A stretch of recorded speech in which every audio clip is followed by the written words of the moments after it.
Hello साथियों, नमस्कार, राधे राधे। आप सभी बंधुओं का एक बार पुनः स्वागत है। सभी मित्रगण बहुत ही अच्छे से लेकर जुड़ जाइएगा। साथियों, पिछली क्लास में हम बात कर रहे थे सर्वनाम के बारे में। सर्वनाम की एक क्लास हमारे कम्प्लीटली हो चुकी है, जिसके अंतर्गत हमने क्या पढ़ा है केवल 5 मिनट में रिवीजन कर लेता हूँ और रिवीजन करवा के फिर अपन आगे बढ़ेंगे। साथियों, हमने देखा कि जो सर्वनाम शब्द है वह दो शब्दों के योग से बना है, सर्व और नाम। आप भी साथ साथ रिवाइज करने का प्रयास करेंगे तो बिल्कुल सारी चीज़ें आपके ऑन टिप्स कंटेस्ट हो जाएगी। देखिए, सर्वनाम दो शब्दों के योग से बना है, सर्व और नाम। सर्व का अर्थ क्या होता है? सभी का, सबका, नाम यानी नाम। तो सर्वनाम का शाब्दिक अर्थ क्या हुआ? सभी का नाम, सबका नाम। साथियों, फिर हमने देखा सर्वनाम संज्ञा के स्थान पर आने वाले शब्द होते हैं, यानी संज्ञा के स्थान पर आने वाले शब्दों को क्या कहते हैं? सर्वनाम। सर्वनाम के 6 भेद होते हैं: पुरुषवाचक, निश्चयवाचक, अनिश्चयवाचक, संबंध पर्सन और निजवाचक। ये 6 भेद हमने पढ़े और फिर 6 में एक एक के बारे में हमने बातें की। जैसे पुरुषवाचक सर्वनाम पढ़ा हमने, फिर पुरुषवाचक के 3 भेद देखे: उत्तम, मध्यम और अन्य। उत्तम पुरुष बोलने वाले के स्थान पर आता है, यानी वक्ता के स्थान पर आता है। मध्यम पुरुष सुनने वाले के स्थान पर आता है, ये तू, तुम और आप। सुनने वाला है कौन? मैं बोल रहा हूँ तो सुनेगा कौन? तुम या आप। और बोलने वाला कौन है? उत्तम पुरुष, मैं और हम। अकेला बोल रहा हूँ, मैं बोल रहा हूँ, और अगर अपन मिल के बोल रहे हैं तो क्या बोल रहे हैं? हम बोल रहे हैं। तो मैं और हम उत्तम पुरुष है। मध्यम पुरुष सुनने वाला है, तुम और आप। अन्य पुरुष में यह वह, ये वे आते हैं, यानी वक्ता और श्रोता जिसकी बात कर रहे होते हैं वो क्या होता है? अपने अन्य पुरुष। फिर पुरुषवाचक के बाद में हमने समझा निश्चयवाचक, एकमात्र सर्वनाम जिसका अन्य नाम भी है, इसे संकेतवाचक सर्वनाम कहते हैं। ये किसी निश्चित व्यक्ति या वस्तु की ओर संकेत करते हैं। इसमें ये 4 शब्द ध्यान रखे थे आपने: यह वह, ये वे। फिर हमने अनिश्चयवाचक पढ़ा। वे सर्वनाम जो निश्चित व्यक्ति वस्तु का बोध नहीं करवाते, यानी अनिश्चय की स्थिति रहती है। और 3 शब्द आपने पढ़े हैं: कोई, कुछ और किसी। एक किन्हीं का भी आपको ध्यान रखना है। कोई दौड़ रहा है, कोई बोल रहा है, किसी ने कहा था, किसी ने पुकारा, ये सभी क्या है? अनिश्चयवाचक। अनिश्चय के बाद में हमने देखा था संबंधवाचक, और हमने पढ़ा कि संबंध कब होगा? जब जोड़ा बनेगा, यानी युगम बनेगा। तो संबंधवाची सर्वनाम वाक्य में सदैव जोड़े के रूप में आते हैं। जैसे जब, तब, जितना, उतना। जितना गुड़ डालोगे उतना मीठा होगा। ज्यों त्यों, ज्यों ज्यों पढ़ोगे त्यों त्यों याद हो जाएगा। जेते तेते, या जेते का तेती भी हो जाता है। जेती तेते जेते, तेते पाँव पसारिए, जेती लांबी शोर।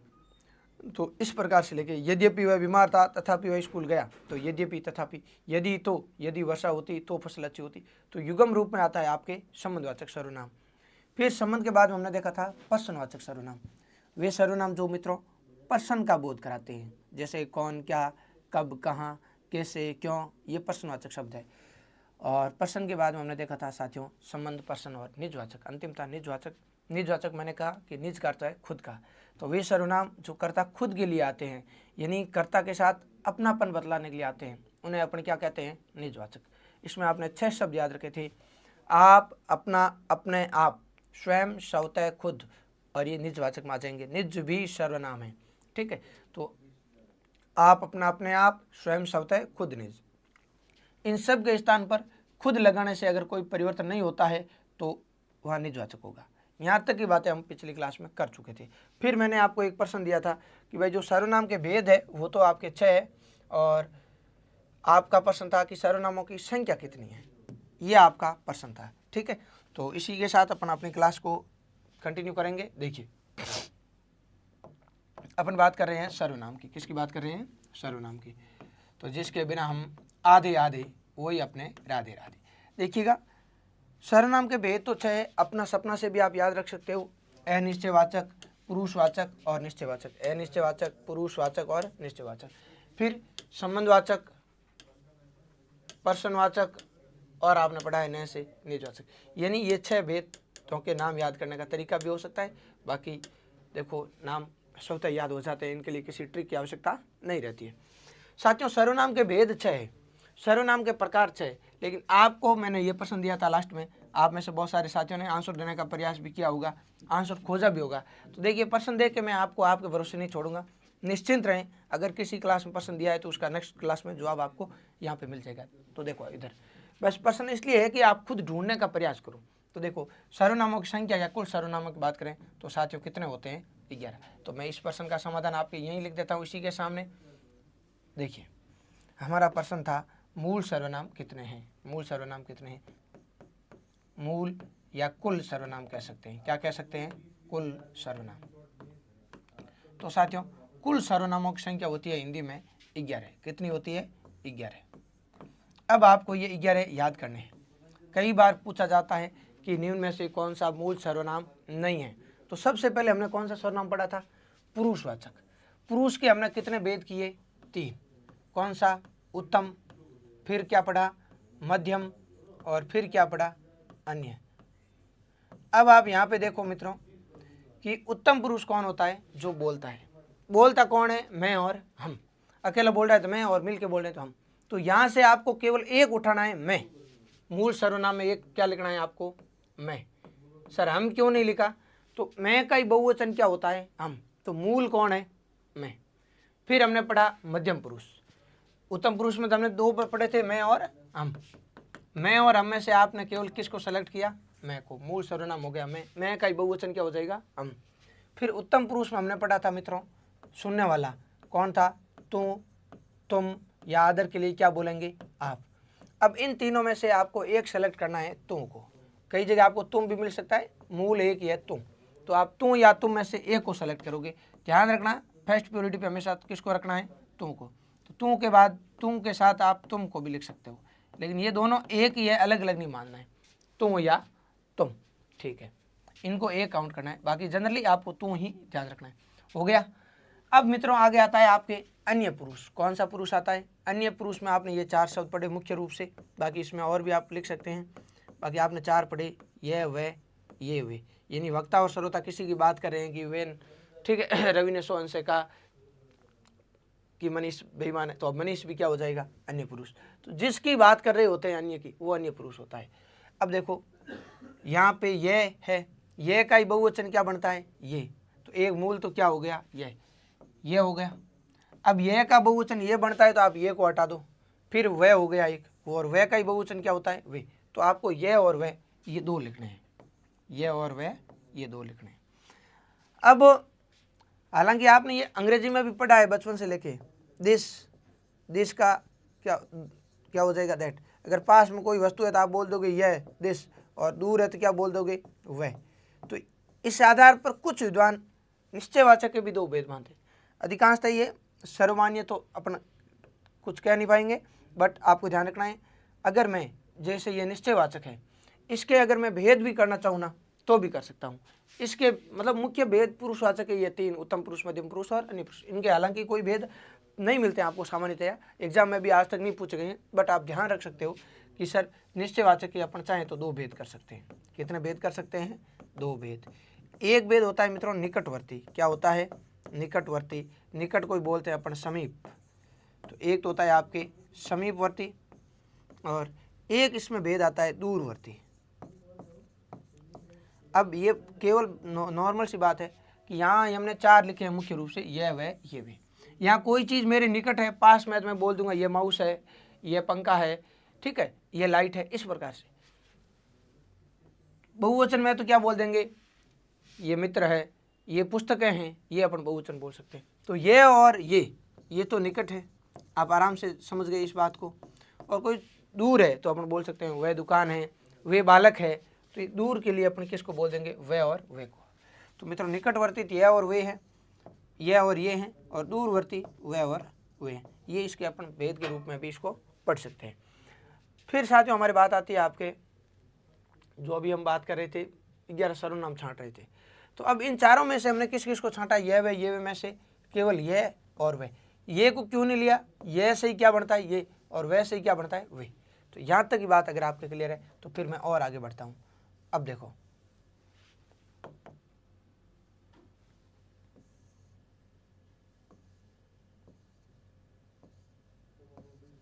ठीक है, अब ये और वे को सेलेक्ट कर लिया। अब आता है पुरुषवाचक, हो गया कंप्लीट। पुरुष के बाद में आता है निश्चयवाचक। निश्चयवाचक में भी अभी हमने भी देखा ये और ये निकटवर्ती है, वह और वे दूरवर्ती है। यानी निश्चयवाचक में भी यही उदाहरण रिपीट होते हैं, ये वह ये वे। तो निश्चयवाचक में यह एक ये ले लो, एक क्या ले लो, वह ले लो, ये और ये वे को छोड़ दो। मूल अपन काउंट कर रहे हैं मूल सर्वनाम, तो मूल यह है और कौन है वह। यह से ये बनेगा और वह से ही वे बनेगा। तो ये और वह को लेना है, और यह और वह आपने अन्य पुरुष से ले ही लिया है, तो अब इसको वापस नहीं लिखना है। फिर अनिश्चयवाचक मैंने आपको 4 शब्द दिए थे, कोई, कुछ, किसी और एक लिया था हमने किन्हीं। कोई, कुछ, किसी और किन्हीं, ये 4 लिए थे मित्रों। इसमें मूल 2 ही है, कोई और कुछ। इन दोनों को आपको मूल में काउंट करना है। किसको भाई? हमने क्या पढ़ा था? कोई, कुछ, किसी अनिश्चयवाचक है, कोई, कुछ, किसी। तो यहां पर अपन 2 को लेंगे, कोई और कुछ, तो कोई और कुछ, ये 2 ले लिए आपने, कोई और कुछ मूल, कोई और कुछ। अब फिर आता है आपके पास में प्रश्नवाचक। कौन सा आता है? प्रश्नवाचक। तो अब अपन बातें किसकी करेंगे? प्रश्नवाचक की। देखो प्रश्नवाचक में हमने क्या पढ़ा था? कौन है, क्या है, कब, कहाँ, क्यों, कैसे, किस लिए, ठीक है, किससे, कैसे, ये सभी क्या है मित्रों? प्रश्न है। इनमें प्रश्न में आपको मूल 2 मानना है, एक है कौन और एक क्या है? क्या। तो यहां से भी मूल में 2 काउंट करेंगे अपन, कौन और क्या, कौन और क्या। फिर आपका आता है संबंधवाचक। संबंध में हमने पढ़ा जोड़े के रूप में आएंगे, युग्म रूप में, जब, तब, ज्यों त्यों, यद्यपि, तथापि, यदि, तो, जितना, उतना, जैसा, वैसा, जिसका, उसका, जिसकी, उसकी, यदि, तो, ज्यों त्यों, ये वाले। तो इसमें से आपको जोड़े के रूप में है, मूल 2 ही मानने हैं, जो और क्या मानना है? सो। जो पढ़ेगा सो पास करे, सो उत्तीर्ण होगा, जो प्रथम स्थान आएगा सो इनाम पाएगा, ठीक है, या जो सोएगा सो खोएगा। अब जो के साथ में सो की जगह अपन वो भी लिख सकते हैं और वह भी लिख सकते हैं, ठीक है। तो जो और सो मूल है। संबंधवाचक के लिए मूल कौन हो जाएंगे? जो और, इसको अलग अलग काउंट करना है, जो अलग है और सो अलग है। फिर साथियों हम आगे चलते हैं निजवाचक में। निजवाचक में आता है कर्ता खुद के लिए, और आते क्या हैं? आप, अपना, अपने आप, स्वयं, स्वतः, खुद, निज। तो यहाँ मूल केवल किसको काउंट करना है? आपको, आपको करना है। किसको काउंट करना है? आपको। अब आप इनको काउंट कीजिए, ये कितने हुए? 11 हुए या नहीं हुए? तो आप देखोगे कि बिल्कुल सर ये कितने हो गए? 11। तुम और तुमको एक ही काउंट करना है ना। अब आप यहाँ से काउंट करोगे तो देखो, मैं एक हो गया, तुमको एक ही मानना है और मुख्य रूप से तू मानना है। तो कितने हो गए? 2। फिर ये 3, ये 4, ये आपके 5, ये 6, ये 7, ये 8, ये 9, ये 10 और ये कितने हो गए? 11। बताओ मूल सर्वनाम कितने हुए अपने? 11। अगर मैं इनको हटा दूं और आप कर लोगे क्या? तो बिल्कुल आपकी मेमोरी इतनी डेवलप होनी चाहिए कि सर हम बिल्कुल और कर लेंगे अगर आप इनको हटा के भी लिखोगे तो भी। तो देखो सबसे पहले उत्तम पुरुष में होता है मैं और हम, तो क्या आ जाएगा? मैं। फिर मध्यम पुरुष में होता है तू और तुम, तो एक लिख देना है, तू या तुम। मूल तू है, ध्यान रखना फर्स्ट पीरियड पे। फिर अन्य पुरुष में सर ये और वह आ गया, ठीक है। निश्चयवाचक में भी ये वह ही होगा। फिर अनिश्चयवाचक में कोई और कुछ हो जाएगा, कोई और कुछ हो जाएगा। अनिश्चय के बाद में आपके पास में आता है प्रश्नवाचक। प्रश्नवाचक में 2 मूल लिए थे हमने, एक तो लिया था कौन और एक क्या लिया था मित्रों? क्या। फिर संबंधवाचक में 2 लिए थे, जो और सो, जो और सो। फिर आपके निजवाचक में हमने केवल लिया था किसको? आपको। आप, अपना, अपने आप, स्वयं, स्वतः, खुद, निज। आप अब भी इनको चाहें तो एक बार पुनः काउंट कर सकते हैं, ये 11 ही होने हैं। 1 2 3 4 5 6 7 8 9 10 11। तो बिल्कुल आपका मानसिक विकास बहुत अच्छे से लेकर हो जाना चाहिए। जहाँ तक मैं मान रहा हूँ कि आपको मैं बहुत ही सरल तरीके से लेकर ये चीज़ें याद करवा रहा हूँ, ठीक है। और इस अंदाज में अगर आप पढ़ोगे, इस बेहतरीन तरीके के साथ पढ़ोगे, बिल्कुल बेसिक से लेके एडवांस तक, शून्य से शिखर तक की तैयारी है अपनी, तो निश्चिंत रहें चीज़ें आपको समझ में आएगी। एक बार से क्लियर नहीं होता है तो इस चीज़ को आप एक बार पुनः रिपीट करें। रिवीजन इज डिवीजन, जितना ज़्यादा रिवीजन होगा, जितनी ज़्यादा प्रैक्टिस होगी, उतनी चीज़ें आपके इष्ट होती जाएगी। अब कोई भाई कहे सर और इसमें मैं कुछ देखूं, तो और इसमें भी देखने की बातें हैं। जैसे देखो, एक होता है मित्रों सजीव, क्या होता है? सजीव। और एक क्या होता है? निर्जीव। सजीव वो है जो प्राणी है, तो सजीव को अपन क्या बोल सकते हैं? प्राणी बोधक। और निर्जीव को क्या बोल सकते हैं? जो प्राणी नहीं है, मतलब जिसमें जीव नहीं है, निर्जीव, तो अप्राणी बोधक। यानी यहाँ पर भी अपन देखें तो कुछ प्राणी बोधक सर्वनाम है और कुछ अप्राणी बोधक है। यानी कुछ सर्वनाम सजीवों के लिए आते हैं और कुछ किसके लिए आते हैं, निर्जीवों के लिए। वो आपको विशेष रूप से प्रश्नवाचक और अनिश्चयवाचक में ही देखना है। जैसे देखो यहाँ से अनिश्चयवाचक में आपने दो लिए, कोई और कुछ। अब आप देखिए सजीव कौन है, कोई और कुछ में से। जैसे कोई लड़का है, तो मैं क्या बोल रहा हूँ, कोई लड़का जा रहा है, बाहर कोई खड़ा है। अब कोई खड़ा है मतलब कोई न कोई सजीव है, कोई दौड़ रहा है, अब सजीव है तो ही दौड़ रहा है। तो इसका मतलब मुख्य रूप से, बाकी कुछ छोटे मोटे कीट पतंगे सजीव है तो भी कुछ भी आ सकता है, ठीक है। बाकी ध्यान रखना है, मोटे तौर पे जो सही है वो माना जाता है। तो कोई दौड़ रहा है, कोई खेल रहा है, कोई बोल रहा है, कोई क्या है, सजीव। तो कोई जो सर्वनाम है वो आपके सजीव के लिए आता है, यानी ये प्राणी बोधक है मित्रों। क्या कैसा है, प्राणी बोधक है, कोई प्राणी बोधक है, ठीक है, कोई प्राणी बोधक। और कुछ अप्राणी बोधक हो जाएगा। कुछ क्या हो जाएगा, अप्राणी बोधक, अप्राणी बोधक। अप्राणी बोधक मीन्स निर्जीव हो जाएगा। क्या हो जाएगा, निर्जीव। आगे आप देखोगे तो वापस से आपको यही बात ध्यान रखनी है। आगे प्रश्नवाचक में भी दो आगे आपके, कौन और क्या। मित्रों ये कौन है, ये लड़का कौन है, कौन बोल रहा है, कौन गाना गा रही है, कौन है, कौन गाना गा रही है मतलब कोई न कोई सजीव है तब गाना गा रही है। कौन बोल रहा है मतलब कोई सजीव है वो बोल रहा है। कौन दौड़ रहा है, ये लड़का कौन, ये भी सजीव है।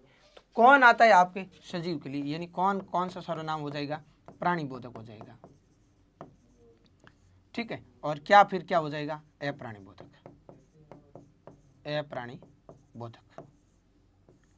यानी कौन तो आपके सजीव के लिए आ जाएगा और जो पीछे बचा है वो क्या है, क्या ये किसके लिए आ जाएगा, निर्जीव के लिए।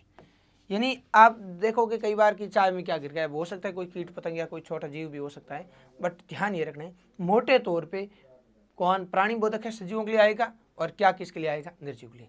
कोई एक देखो ये रटना नहीं है, जो पैटर्न बताए ना वो यहाँ इन दोनों में ध्यान रखना है, सजीव निर्जीव। जैसे कोई दौड़ रहा है तो सर कोई दौड़ रहा है मतलब कोई सजीव हो सकता है, तो कोई सजीव है और पीछे कुछ बच गए वो क्या है, निर्जीव।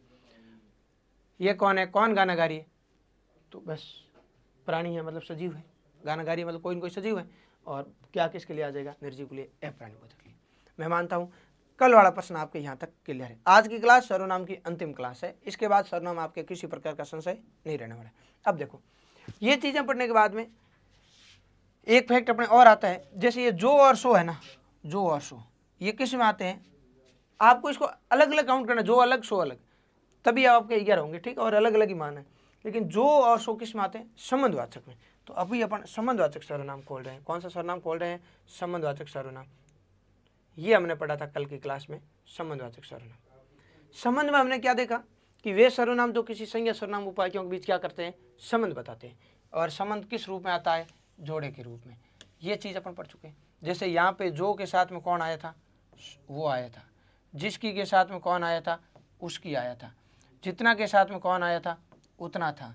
और तेते के साथ में जेते भी सही है और जेती भी सही है। ये लोकोक्ति इसी फॉर्मेट में, तेते पाँव पसारिए जेती लम्सो। तो यहाँ मूल सर्वनाम हमने अभी काउंट किया था संबंध में से, किसको काउंट किया था, जो और सो को। किसको काउंट किया, जो और सो। आपको भूलना नहीं है, एक बार तो मैं आपके सामने लिख देता हूँ, बाकी मैं मानता हूँ आपके क्लियर है ये फैक्ट। क्या है, क्लियर है। ये रहा देखो, मूल सर्वनाम हमने किसको लिया है, जो और सो को। तो यहाँ से आपको एक बात सीखनी है, क्या बात ध्यान रखनी है, तो देखो इधर अपन यहाँ पे पढ़ रहे हैं। तो साथियों ये जो तो संबंधवाचक है, जिसकी संबंधवाचक है, जितना और तेते ये क्या है, संबंधवाचक। यानी जो पहले आ रहे हैं वो है संबंधवाचक। अब संबंधवाचक का संबंध बयां करने के लिए इसके सामने हम क्या लिख रहे हैं, तो जो के साथ हमने क्या लिखा, सो लिखा। जो पढ़ेगा सो पाएगा, ठीक है। तो सो है या वो है या उसकी है या उतना है या जेती, ये आपके सह संबंधवाचक कहलाते हैं। कैसे सर, बात समझ में नहीं आई, तो एक मैं परिभाषा लिखूंगा और फिर आपकी ये बातें अपन क्लियर करते हुए चलेंगे। तो देखिए आगे है अपना संबंधवाचक का एक फैक्टर, वो आपको ध्यान रखना है।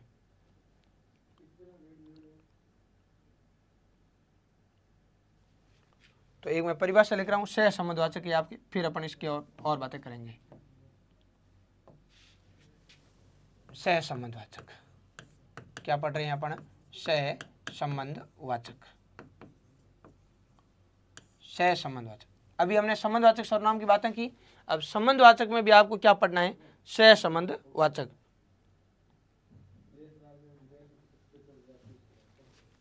इसमें आप एक बात लिखोगे, संबंधवाचक सर्वनाम से, संबंधवाचक सर्वनाम से, संबंधवाचक सर्वनाम से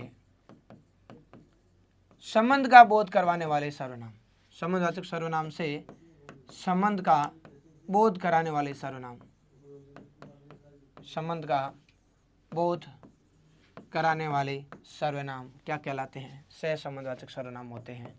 कराने वाले सर्वनाम शब्द सह संबंधवाचक सर्वनाम होते हैं। सह संबंधवाचक सर्वनाम होते हैं। सह संबंधवाचक सर्वनाम होते हैं।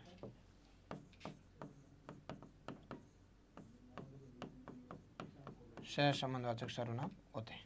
कैसे सर? तो जैसे देखो आप, जैसे सो, जैसे क्या हो जाएगा, जो के साथ में क्या आ गया? सो। सर बात क्लियर नहीं हुई तो इधर देखो, जैसे संबंधवाचक सर्वनाम हमने पढ़ा जो और सो, तो साथियों जो पहले वाला है वो तो है संबंधवाचक, पहले वाला तो क्या हो जाएगा? संबंधवाचक। जो और सो पढ़ा हमने, तो मित्रों जो तो क्या हो गया? संबंधवाचक, और इसके साथ में जो बाद में आ रहा है वो क्या हो जाएगा? सह संबंधवाचक। सह संबंधवाचक, सह संबंधवाचक। यहां तक की बातें आपको क्लियर रखनी है।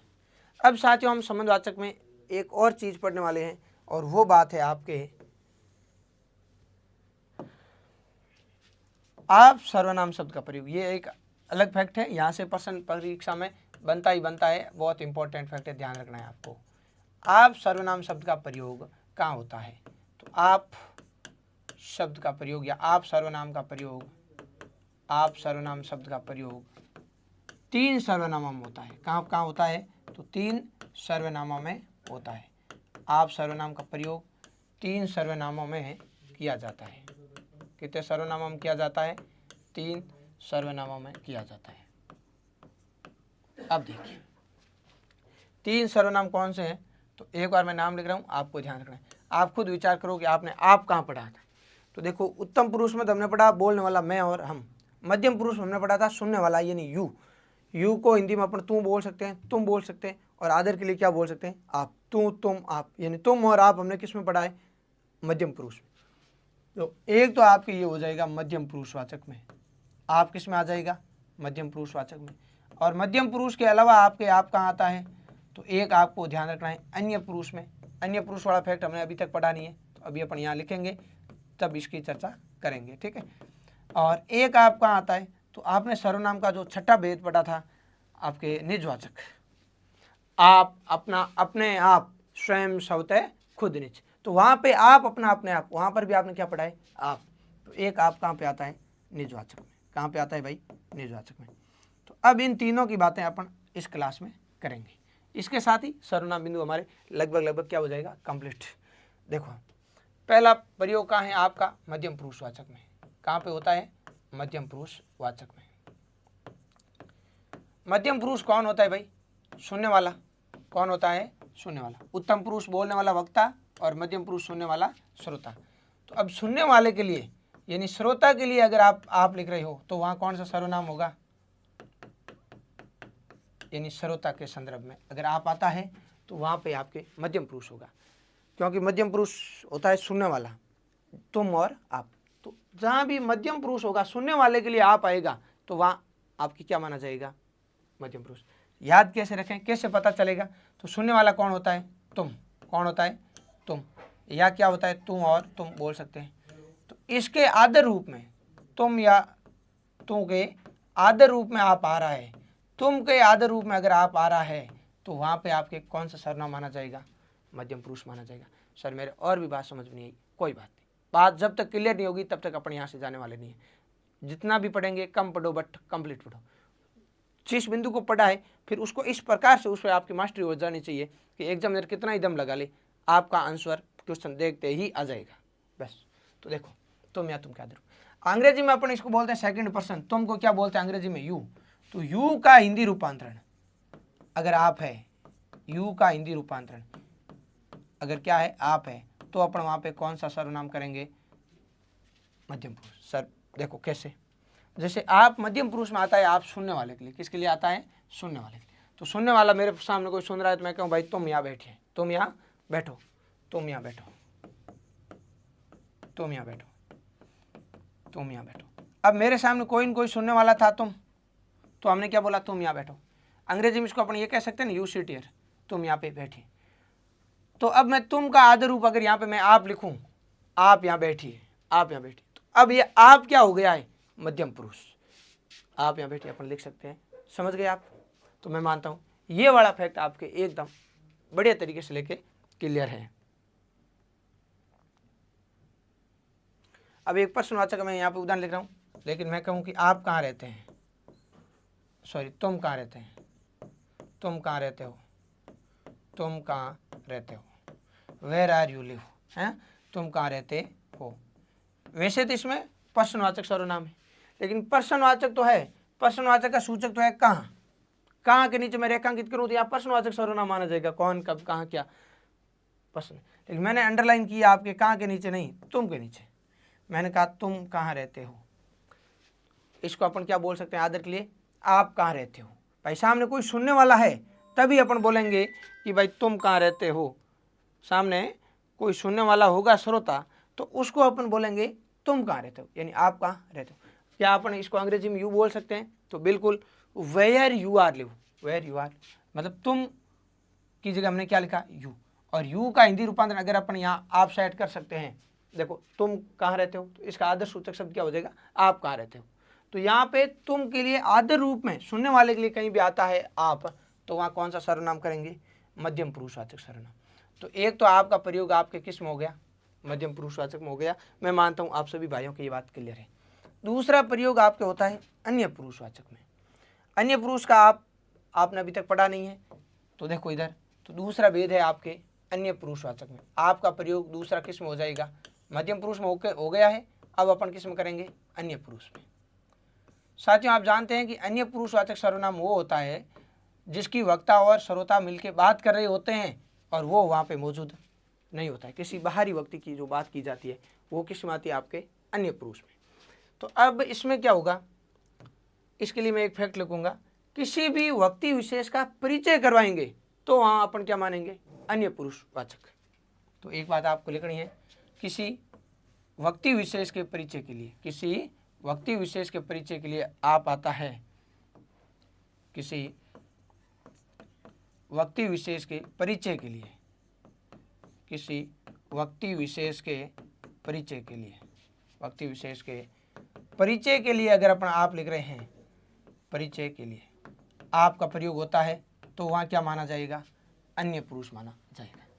अब किसी व्यक्ति का परिचय कैसे, भाई कोई व्यक्ति है, जैसे मान लो कोई बुक है, मैं बात करूं बुक का राइटर, तो जैसे देखो मेरे पास एक बुक है, यह आपके एग्रीकल्चर की बुक है, ठीक है। तो अब मैं इसमें कहूं कि इसके लेखक आपके CR सर है, तो मैं कहूं इसके लेखक CR सर है, आपका जन्म फला फला हुआ, फला स्थान पे हुआ, आपने वहाँ से एजुकेशन अपना पूरा किया है। तो ये सारी चीज़ें किसी लेखक के नाम के साथ भी अपना आप लिख रहे हैं, तो वो आप क्या है, वहाँ पर आप अन्य पुरुष है।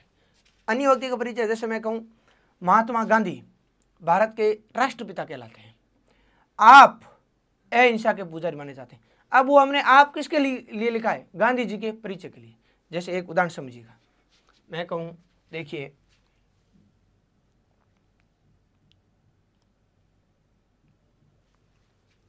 आपके महात्मा गांधी राष्ट्रपिता कहलाते हैं। महात्मा गांधी क्या कहलाते हैं, राष्ट्रपिता कहलाते हैं। महात्मा गांधी राष्ट्रपिता कहलाते हैं, महात्मा गांधी राष्ट्रपिता कहलाते हैं। आप अहिंसा के पुजारी भी माने जाते हैं, आप अहिंसा के पुजारी माने जाते हैं, आप अहिंसा के पुजारी माने जाते हैं। अब आप यहाँ पे देखो, अब मैंने जो यहाँ पे आप लिखा है ना, ये आप किसके लिए लिखा है, भाई आपके लिए तो नहीं लिखा है। मेरे सामने कोई भी सुनने वाला है उसके लिए भी मैंने नहीं लिखा है, क्योंकि सुनने वाले के लिए क्या आता है, आप। लेकिन सुनने वाले के लिए आता है तो वहाँ होता है मध्यम पुरुष, सुनने वाला, श्रोता। लेकिन यहाँ पे आप किसके लिए लिखा है हमने, आप अहिंसा के पुजारी माने जाते हैं। आप कौन, महात्मा गांधी। तो ये हमने आप किसके लिए लिखा है, गांधी जी के परिचय के लिए लिखा है। तो साथियों यहाँ पर जो आप है वो अन्य पुरुष कहलाएगा। जैसे आप आगे और देखो, एक दो वाक्य से अपन और इस बात को क्लियर करते हैं। मैं लिखूं महादेवी वर्मा, महादेवी वर्मा हिंदी की प्रसिद्ध कवित्री है, हिंदी की प्रसिद्ध कवित्री थी, अभी इनका निधन हो चुका है। तो महादेवी वर्मा हिंदी की प्रसिद्ध कवित्री थी या प्रसिद्ध कवित्री है, ठीक है। आपकी रचनाएं, आपकी रचनाएं श्रेष्ठ कृतियों का उदाहरण है, श्रेष्ठ कृतियों का उदाहरण है। अब आप इसको एक बार समझिए, तब तक मैं आपके लिए एक वाक्य, चलो अपन वो समझ लेंगे, ठीक है। श्रेष्ठ कृतियों का उदाहरण है। अब यहाँ पे देखो, मैंने लिखा महादेवी वर्मा हिंदी की प्रसिद्ध कवित्री है, आपकी रचनाएं। अब आपकी में भी क्या है, आप अपना अपने आप, ये सभी आपके उदाहरण है। आपकी रचनाएं श्रेष्ठ कृतियों का उदाहरण है। आपकी रचनाएं किसकी, ये आपकी किसके लिए आया है, मेरे लिए आया, आपके लिए आया या किसी और के लिए आया, नहीं, ये आपकी रचनाएं, मतलब किसकी रचनाएं, केवल किसकी बात कर रहे हैं, महादेवी वर्मा की रचनाएं, यानी ये अन्य व्यक्ति के परिचय के लिए आया है। तो साथियों यहाँ पे कौन सा सर्वनाम करेंगे, अन्य पुरुषवाचक। जैसे मैं कहूँ पंडित जवाहरलाल नेहरू देश के प्रथम प्रधानमंत्री बने, आपने जेल में रहते हुए डिस्कवरी ऑफ इंडिया यानी भारत की खोज पुस्तक लिखी। तो पंडित जवाहरलाल नेहरू देश के प्रथम प्रधानमंत्री बने, आपने डिस्कवरी ऑफ इंडिया पुस्तक लिखी। तो आपने, ये आपने हमने किसके लिए लिखा है, जवाहरलाल नेहरू के लिए। तो किसी भी व्यक्ति विशेष के, इस प्रकार का आपको एग्जाम में जब ये प्रश्न पूछा जाएगा तो इसका आपको वाक्य दिया हुआ होगा। तो वाक्य देखते आपको पता करना है कि भाई यहाँ बिल्कुल ये किसी अन्य व्यक्ति के परिचय के लिए आया है। तो अन्य व्यक्ति के परिचय के लिए आएगा तो वहाँ अन्य पुरुष माना जाएगा। ठीक है सर, हमारे अब क्लियर है, यहाँ कोई संशय नहीं है। तो भाई एक तो हमने पढ़ा मध्यम पुरुष में आप सुनने वाले के लिए तुम के आदर रूप में, किसके आदर रूप में, तुम के आदर रूप में। ये हमने पढ़ा है किसी व्यक्ति विशेष के परिचय के लिए, किसी व्यक्ति विशेष के परिचय के लिए, व्यक्ति विशेष के परिचय के लिए आप आता है तो वहाँ क्या होता है, अन्य पुरुषवाचक। फिर निजवाचक पढ़ेंगे अभी हम। तो निजवाचक में प्रयोग कहाँ होता है, तो निज का अर्थ होता है खुद का। तो निजवाचक में कर्ता खुद के लिए अगर आप आ रहा है, किसके लिए, कर्ता खुद के लिए आप, यानी आपकी जगह आप खुद लगा सकते हो, तो वहाँ पर कौन सा सर्वनाम माना जाएगा, निजवाचक। कैसे, इधर देखिएगा,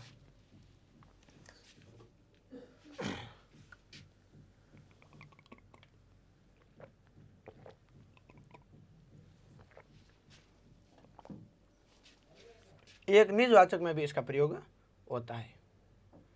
तो तीसरा भेद हो जाएगा आपके निजवाचक।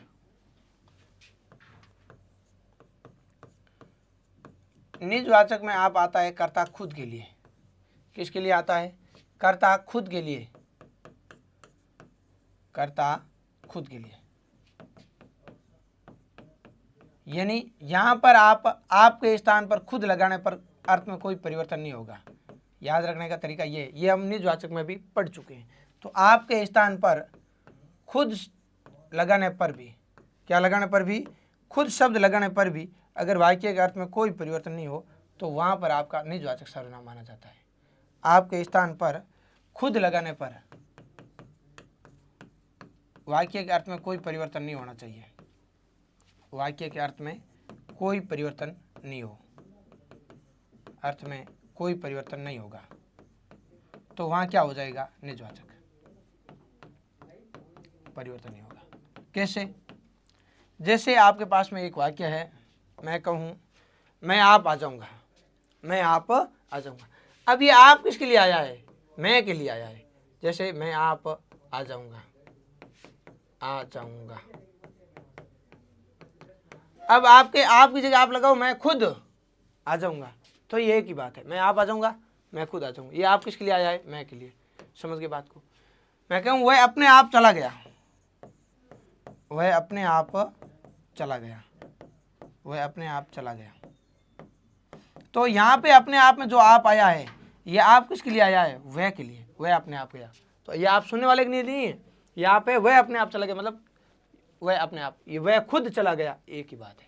तो साथियों यहाँ पर ये निजवाचक वाले उदाहरण किस में आ जाते हैं, निजवाचक में आप अपना अपने आप वो आता है, निजवाचक के लिए कर्ता खुद के लिए आता है, और यहाँ पर आप शब्द के प्रयोग भी आपके क्या हो जाते हैं, कंप्लीट हो जाते हैं। अब सर्वनाम की मोटी मोटी बातें यहाँ पे हो जाती है कंप्लीट। अब आगे अपन देखेंगे जब अपन विशेषण पढ़ेंगे तो विशेषण में आपकी ये वाली बात आएगी, जैसे जो ये वे आपके निश्चयवाचक सर्वनाम में आ रहे थे ना, ये बातें वहाँ पे आपके विशेषण में भी रिपीट होगी। कहाँ पे रिपीट होगी? विशेषण में, क्योंकि एक संकेतवाचक सर्वनाम होता है, इसी तरह से एक होता है आपके संकेतवाचक विशेषण। क्या होता है? संकेतवाचक विशेषण। तो वो वाली बातें हम संकेतवाचक विशेषण में भी समझ सकते हैं कि संकेतवाचक सर्वनाम में और संकेतवाचक विशेषण में क्या अंतर है। एक बार यहाँ पर भी अपन चाहें तो उस फैक्ट को क्लियर कर सकते हैं। उसके बाद में सर्वनाम में कोई रत्ती भर भी समस्या आपके नहीं रहने वाली। तो देखो मैंने क्या बात की, निश्चयवाचक सर्वनाम वो होते हैं जो किसी निश्चित व्यक्ति या वस्तु की ओर क्या करते हैं? संकेत करते हैं। होते कौन है? मुख्य रूप से यह वे ये वे, यह वे ये वे। ये निश्चयवाचक यानी निश्चयवाचक का ही दूसरा नाम क्या है? संकेतवाचक। यानी ये संकेतवाचक सर्वनाम भी होते हैं। और इन सर्वनामों का जैसे संज्ञा पढ़ ली हमने, आज हमारा सर्वनाम पूरा हो गया। उसके बाद हम क्रिया पढ़ेंगे और फिर क्या पढ़ेंगे? विशेषण, या संज्ञा सर्वनाम विशेषण और क्रिया, इसके कंटिन्यू अपन विशेषण ले लेंगे। तो विशेषण में अपन एक विशेषण का नाम पढ़ेंगे संकेतवाचक या सार्वनामिक विशेषण। तो वो सार्वनामिक कहाँ से आएगा? ये वे वहाँ आएंगे। तो ये मूल रूप से क्या है? सर्वनाम। तो सर्वनाम होते हुए अगर विशेषता बता रहे हैं तो इनको सर्वनाम से बड़े हैं, इसलिए सार्वनामिक विशेषण कहेंगे। और आपको पता है संकेतवाचक विशेषण भी उसी का नाम है। सार्वनामिक विशेषण और संकेतवाचक विशेषण एक ही होगा। अभी देखो ज़्यादा इस बात को सोच के फालतू का टाइम खराब नहीं करना है, ज़्यादा लोड नहीं लेना है। केवल इतना ध्यान रखना है कि संकेतवाचक सर्वनाम भी होता है ये वे और एक संकेतवाचक विशेषण भी होता है। तो अब सर्वनाम और विशेषण में आप अंतर कैसे करोगे, वो बात आपको यहाँ पे ध्यान रखनी है साथियों। तो देखो अब मैं एक लिखूंगा, संकेतवाचक सर्वनाम भी होता है और एक संकेतवाचक क्या होता है? विशेषण। तो आपको ध्यान रखना है संकेतवाचक सर्वनाम और विशेषण में अंतर। संकेतवाचक सर्वनाम और आपके विशेषण में अंतर। अब इन दोनों में हम अंतर समझेंगे। संकेतवाचक सर्वनाम और संकेतवाचक विशेषण में क्या करेंगे? अंतर करेंगे। साथियों इसमें अंतर क्या है? तो आपको ध्यान रखना है सर्वनाम कहाँ पे आते हैं? संज्ञा के स्थान पर।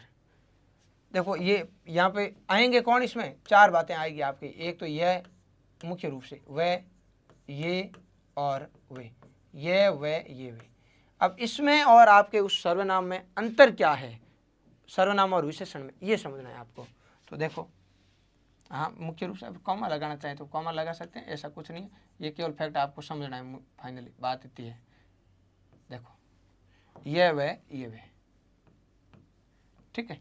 अब इनमें अपन अंतर की बात कर रहे हैं। तो आप जानते हैं सर्वनाम तो कहाँ आता है भाई? ये सर्वनाम भी है ये वे और ये विशेषण भी है। तो अंतर क्या है? सर्वनाम किसे कहते हैं? वे शब्द जो संज्ञा के स्थान पर आते हैं। यानी अगर संज्ञा के स्थान पर ये वे आया तो सर्वनाम है। और विशेषण यदि ये सर्वनाम शब्द ये वे किसी संज्ञा से पहले आएंगे और विशेषता बताएंगे तो विशेषण है। मेरी बात सुनो, सर्वनाम तो आते हैं संज्ञा के स्थान पर, और अगर ये संज्ञा की जगह नहीं आकर के संज्ञा से तुरंत पहले आ जाएं तो क्या कहलाएंगे? विशेषण। मेरी बात को गौर से सुनिएगा। पहले मैं इसको एक भाषा के रूप में लिखता हूँ, फिर हम इसके एग्जाम्पल लिखेंगे, और मैं विश्वास दिलाता हूँ जैसे ही आप इन उदाहरणों को समझेंगे तो आपके स्वतः सारी चीज़ें क्लियर हो जाएगी।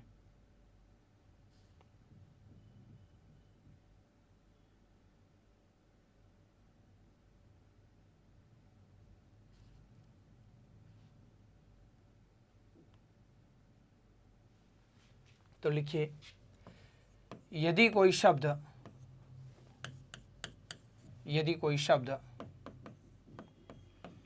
संज्ञा के स्थान पर प्रयुक्त हो, संज्ञा के स्थान पर प्रयुक्त हो, कहाँ पर प्रयुक्त हो? संज्ञा के स्थान पर प्रयुक्त हो तो वह सर्वनाम होता है। तो वह क्या होता है? सर्वनाम होता है। सर्वनाम होता है। संज्ञा के स्थान पर आता है तो क्या हो जाएगा? आपके सर्वनाम हो जाएगा। तो सर्वनाम होता है। यदि ये संज्ञा के तुरंत पहले प्रयुक्त हो, संज्ञा के तुरंत पहले प्रयुक्त हो तो उसे अब अपन क्या कहेंगे? विशेषण कहेंगे। यदि कोई सर्वनाम शब्द संज्ञा के अब स्थान पर नहीं आएगा, संज्ञा के स्थान पर आएगा तो सर्वनाम हो जाएगा। लेकिन कोई सर्वनाम शब्द संज्ञा के तुरंत पहले प्रयुक्त हो, कहाँ पे प्रयुक्त हो? संज्ञा के तुरंत पहले प्रयुक्त हो, तुरंत पहले प्रयुक्त होकर उसकी ओर संकेत करे या उसकी विशेषता बताए, प्रयुक्त होकर विशेषता बताता है, यानी उसकी ओर संकेत करता है, विशेषता बताता है, तो वहाँ संकेतवाचक विशेषण होता है। यानी सर्वनाम से बनते हैं तो इसे संकेतवाचक या सार्वनामिक विशेषण भी कह सकते हैं। सार्वनामिक या संकेतवाचक विशेषण होता है, तो वहाँ संकेतवाचक या सार्वनामिक विशेषण होता है, विशेषण होता है। सर मेरे तो बात समझ में नहीं आई, तो केवल थोड़ा पेशेंस रखो, 1 मिनट, और फिर हम इसके उदाहरणों को समझ लेंगे। किसको समझ लेंगे? इसके एग्जाम्पल को समझ लेंगे। तो देखो इधर तो हम समझेंगे आपके संकेतवाचक सर्वनाम को, और चलो इसको ऐसे हटा ही देते हैं, सीधे लिख लेंगे अपन।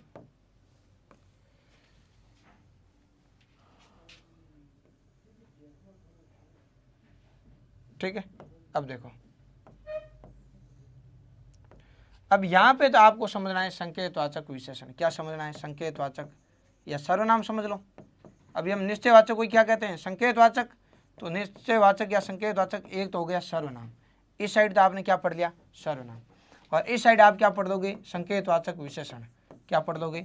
संकेतवाचक विशेषण को क्या कहते हैं? सर्वनाम से बनता है, इसलिए सार्वनामिक कहते हैं। तो सार्वनामिक विशेषण। ध्यान रखना, संकेतवाचक सर्वनाम को निश्चयवाचक सर्वनाम भी कहते हैं। एकमात्र सर्वनाम जिसका एक और नाम है। तो निश्चयवाचक और संकेतवाचक आपके एक ही है। तो निश्चयवाचक।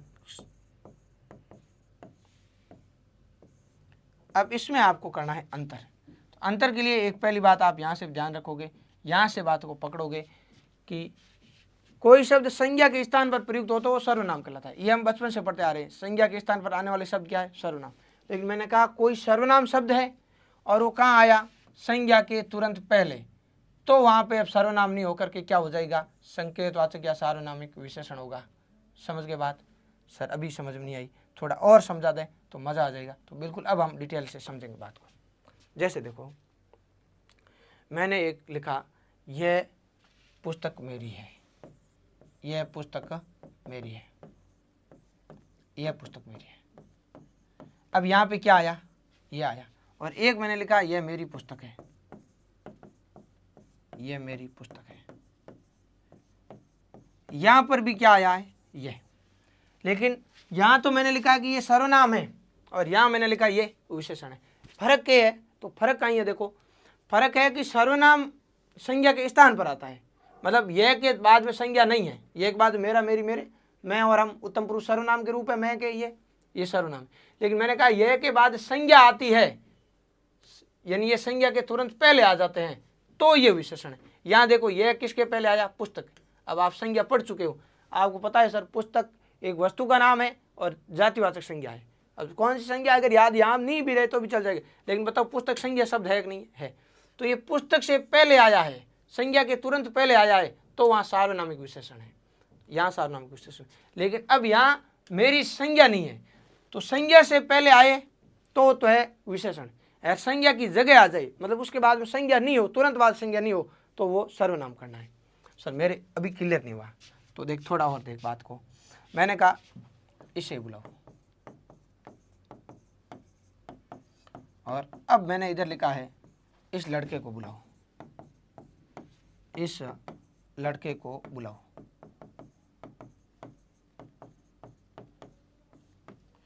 अब यहां पे देखो, इसके बाद में कौन आया? लड़का। लड़का सर जातिवाचक संज्ञा है, हम जानते हैं, संज्ञा शब्द है, ठीक है, व्यक्ति का नाम, वस्तु का नाम संज्ञा होते हैं। तो अब लड़का एक वर्ग है, जातिवाचक संज्ञा, लड़के बहुत होते हैं। तो संज्ञा के तुरंत पहले क्या आ गया? इस लड़के को बुलाओ, ये तो हो गया विशेषण। संज्ञा के तुरंत पहले आता है वो क्या होता है?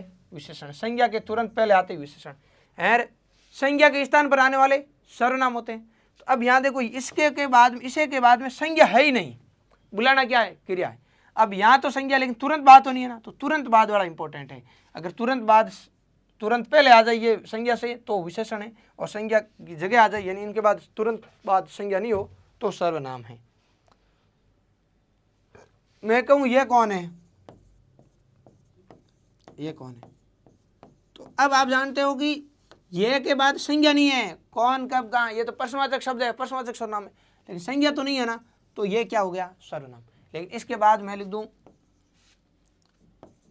यह लड़की कौन है?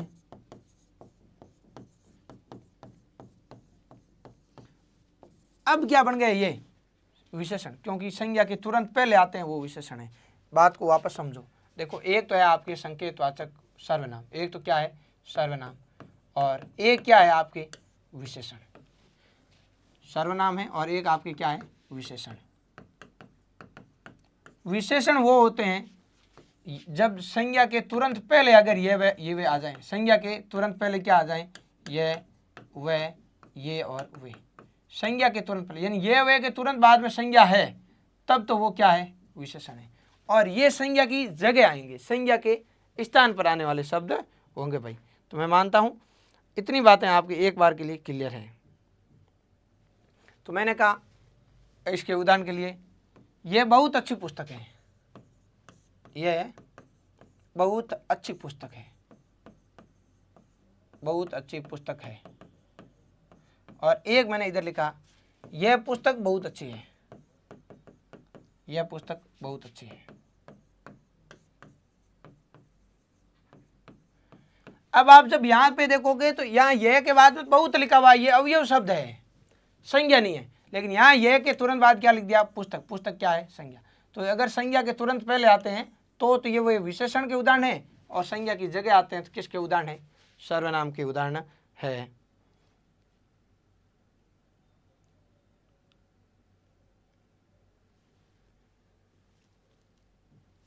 फिर मैंने लिखा, यह लड़की बहुत बुद्धिमती है, यह लड़की बहुत बुद्धिमती है।